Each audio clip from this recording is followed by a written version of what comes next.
What's up guys, Ryan here bringing you another fun replay of mine. So the first thing I want you to notice about this replay is I was using 1 boat of medics and 3 boats of Zukas in my RZCM. Using 2 versus 1 boat of medics is really depending on the base. For bases where I want to interact with the defenses and kind of clear towards the HQ, I want my troops to be able to survive, have more durability, and I'll bring 2 boats.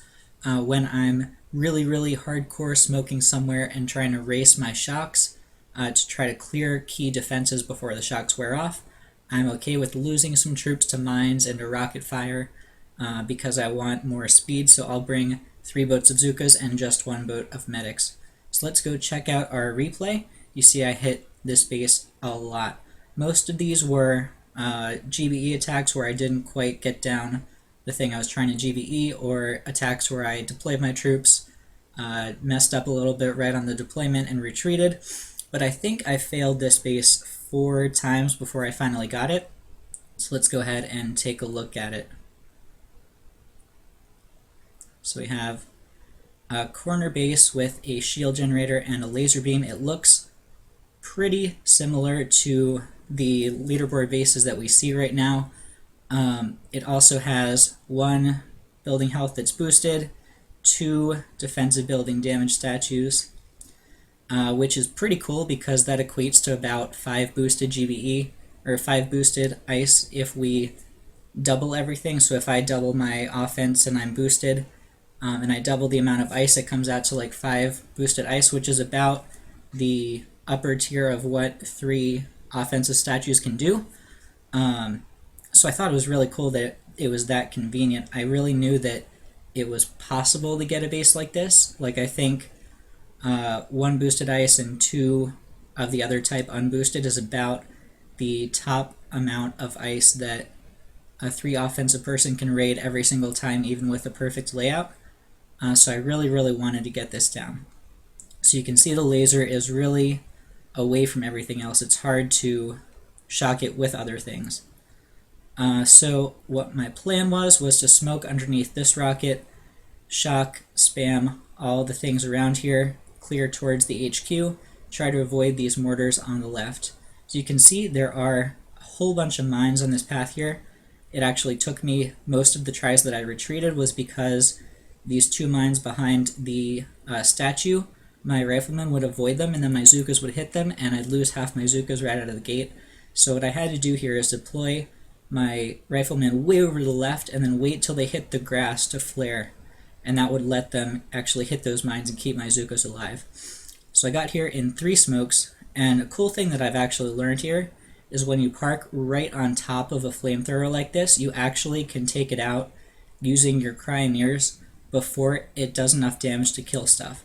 So I throw a critter box here right as the smoke's about to clear to distract the laser and the 1 rocket that's in range, and then I shock the shock launcher and the rocket that are right underneath me. So my plan here was, instead of shocking the laser beam as well, I knew that my shocks would run out as I cleared towards this base, so I wanted to save it as much as possible, and a critter box really just bought me a couple seconds.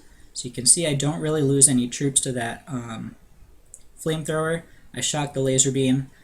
I was a little early on my shock on the shock launcher, but I got it just in time so that it didn't actually fire a shot, which is exactly what I was going for.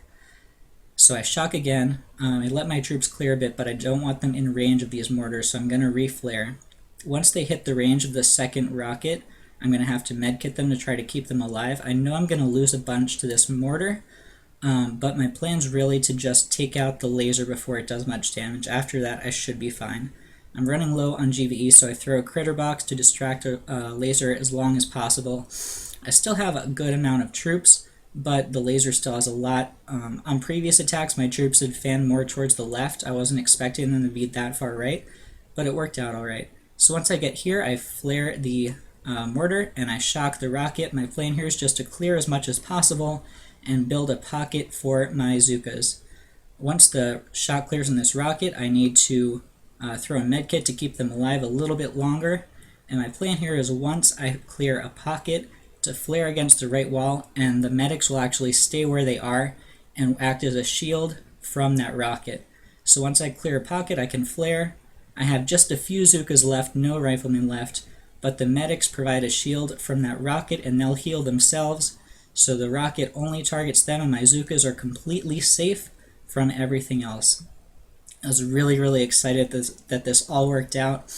It was really cool being able to do this, and I think it really is kind of a testament to planning the entirety of an attack. As you can see here, I left a rocket completely untouched, which I almost never do with RZCM. And that's just because I knew that right at the end I could use the medics as a shield and really ignore it. All I had to do was throw a medic or a med kit and one shock on it, and I got that base down. So it was really, really happy. I'm really happy that I got this, and I wanted to share it with you guys so you could see kind of how these attacks operate and how the leaderboard style bases are approached with RZCM. So I hope you guys enjoyed. I'll see you guys next time.